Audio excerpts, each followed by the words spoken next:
Aya, Pujibah Pekamen, Pujibah Pekamen, no potato Kang Patani, throw crom chow, loot dot no kumrong sang song solar dot homui, throw tickety, Damian Lai rob lin the line, no. Ayo bad, Pujiku out another soul man, Pujiku out another soul man, dot theatre. យ៉ាងណាក៏មានព័ត៌មានពាក់ព័ន្ធទៅនឹងករណីអគិភ័យឆាបឆេះនៅប្រទេសថៃផងដែរថាតើព័ត៌មានទាំងពីរនេះលំអិតយ៉ាងណាហេតុអ្វីបានជាក្រុមចៅចេះទៅលួចដុតនៅភូមិកត្បូងនៃប្រទេសថៃចេះតែមានការបំផ្ទុះក្របបែកអីច្រើនលើកច្រើនសារម្លេះថាតើប្រវត្តិវាយ៉ាងណាយ៉ាងណីខ្លះនោះសូមពុកម៉ែបងប្អូនមកតាមដានទស្សនាវីដេអូពេញជាមួយខ្ញុំបាទទាំងអស់គ្នា អនុញ្ញាតគ្រប់ជ្រាបសួរពុកម៉ែបងប្អូនទាំងអស់គ្នាសូមស្វាគមន៍មកកាន់គំនិតសម្រាប់ព័ត៌មាននៅថ្ងៃត្រង់ថ្ងៃទី15ខែមិថុនាឆ្នាំ2026នេះខ្ញុំមានព័ត៌មានថ្មីក្តៅតនហេតុការណ៍ដើម្បីជម្រាបជូនពុកម៉ែបងប្អូនព័ត៌មានយើងគឺពាក់ព័ន្ធទៅនឹងករណីរឿងរ៉ាវដែលកំពុងតែកើតឡើងនៅប្រទេសថៃបាទ អញ្ចឹងឃើញថាពេលនេះរៀង Vivo វឹកវក់ខ្លាំងមែនតើហើយបន្ទាប់ពីក្រុមផ្ដាច់ខ្លួនដឹងក្រុមណាក្រុមណីមិនដឹងដែរបាទបានធ្វើការដុតកំទេចកំទីនៅគំនរសូឡានៅហេដ្ឋារចនាសម្ព័ន្ធសូឡាដែលត្រៀមនឹងដាក់គឺមានតម្លៃរាប់លានដុល្លារពេលនេះគឺបានត្រូវក្រុមចៅដុតទឹកទីគ្មានសល់ទេបាទតោះឡើយដើម្បីកាន់ច្បាស់យើងមកតាមដានទស្សនាវីដេអូនេះពីដើមដល់ចប់ជាមួយខ្ញុំបាទទាំងអស់គ្នា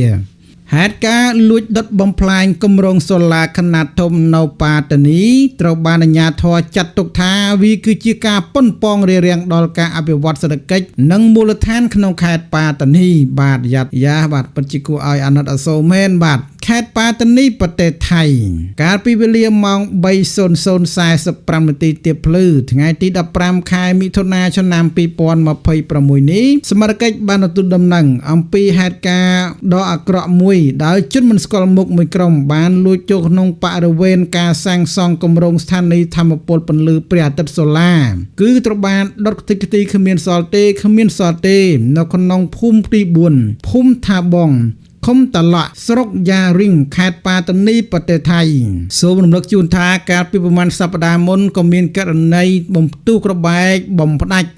នៅប្រព័ន្ធភ្លើងច្រើនផងដែរនៅកន្លែង ផលិតអគ្គិសនីមួយកន្លែងនៅប្រទេសថៃផងដែរបាទអញ្ចឹងនេះគឺមិនត្រឹមតែដាក់ក្របបែកបំផ្ទុះទេគឺមកដុតដល់ទីតាំងតែម្ដងបាទអញ្ចឹងមិនដឹងក្រុមណាក្រុមណីទេអាចតែក្រុមផ្ដាច់ខ្លួនអីអញ្ចឹងទៅបាទយ៉ាងណាសកម្មភាពជនល្មើសក្រុមជនល្មើសបានលួចចូលទៅក្រោយនៃទីតាំងសំណង់ហើយបានធ្វើសកម្មភាពដុតបំផ្លាញទីតាំង ស្តុកបន្ទះសូឡាដែលបណ្ដាលឲ្យមានការខូចខាតទ្រព្យសម្បត្តិយ៉ាងធ្ងន់ធ្ងរការអន្តរាគមន៍ក្រៅពីបានដំណឹងកងកម្លាំងពលទាហាននេតិហានលេខ 42 បានចុះអន្តរាគមន៍ភ្លាមដល់ទីតាំងកើតហេតុព្រមទាំងបានធ្វើការនៅកន្លែងកើតហេតុផងដែរដើម្បីពិនិត្យមើលនិងរក្សាសុវត្ថិភាព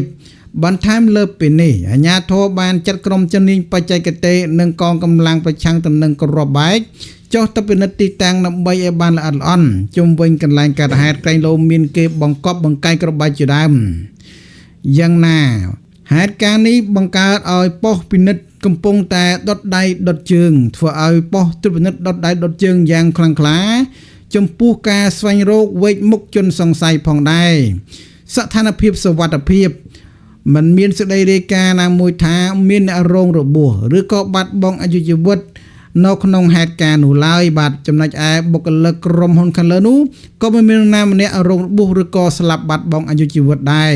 ការវិភាគនិងការប៉ះពាល់ការវាយប្រហារនេះមិនត្រឹមតែបំផ្លាញទ្រព្យសម្បត្តិឯកជនប៉ុណ្ណោះទេ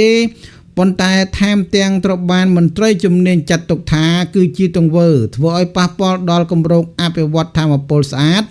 ការវិនិយោគនិងឱកាសសេដ្ឋកិច្ចរបស់ប្រជាពលរដ្ឋក្នុងតំបន់ការដុតបំផ្លាញគម្រោងដែលផ្ដល់ប្រយោជន៍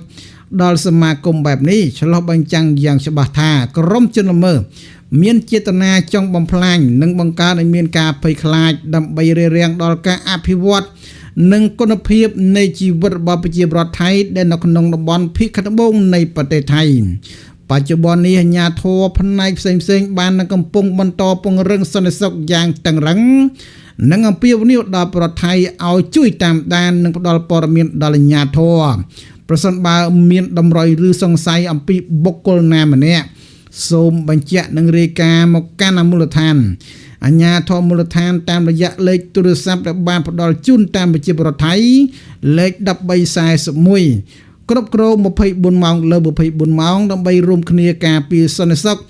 និងអនាគតរបស់ប្រទេសថៃនៅភាគត្បូងនៃប្រទេសថៃអេយ៉យបាទពិតជាគ្រោះថ្នាក់មែនបាទប្រទេសថៃអញ្ចឹងឃើញថាគម្រោងសូឡារាប់សិបម៉ឺនរាប់សិបលានដុល្លារត្រូវបានក្រុមផ្ដាច់ខ្លួនដឹងត្រូវបានក្រុមណាមដឹងបាទគឺបានកំតិចកំទីចោលស្ទើរតែទាំងស្រុងបាត់ទៅហើយបាទអញ្ចឹងនេះគឺជារឿងរ៉ាវមួយដែលកើតឡើងនៅភាគត្បូងនៃប្រទេសថៃហើយការកើតឡើងនេះឃើញថាមិនមែនមានតែម្ដងពីរដងទេកន្លងមកក៏មានការបំផ្ទុះក្របបែកកំតិចកំទីនៅប្រព័ន្ធធម្មពលអគ្គិសនីផ្សេងផងដែរអញ្ចឹងមិនន័យថាក្រុមផ្ដាច់ខ្លួនដឹងក្រុមអីមិនដឹងហ្នឹងគឺមិនចង់ឲ្យមានការអភិវឌ្ឍនៅទីតាំងប៉ាតានីឬក៏យ៉ាឡាអីហ្នឹងទេបាទអញ្ចឹងភាគត្បូងនៃប្រទេសថៃមានតែខេត្តសង្ឃ្លាខេត្តប៉ាតានីយ៉ាឡានរាធិវត្តន៍ហ្នឹងគឺ 3-4 ខេត្តហ្នឹងកន្លងមកគឺតែងតែមានការបំផ្ទុះក្របបែកតែមានការបាញ់ប្រហារគ្នាមន្ត្រីប៉ូលីសជាពិសេសមន្ត្រីប៉ូលីសធំដែលកាន់តំណែងនៅទីនោះគឺសុទ្ធសឹងតែមានការព្រួយបារម្ភខ្លាំងបំផុតដោយសារតែមានការបាញ់ប្រហារការសម្លាប់ពីក្រុមដាច់ខ្លួនអីចឹងដែរចំណាដីហ្នឹងគឺមិនមែនជាដីថៃទេបាទគឺដីតាដីខាងខេត្តប៉ាខណ្ឌតំបន់ប៉ាតានីតាំងពីដើមទេហើយភាគច្រើនគឺជនជាតិម៉ាឡេគាត់រស់នៅតាមតំបន់ហ្នឹងហើយក្រុម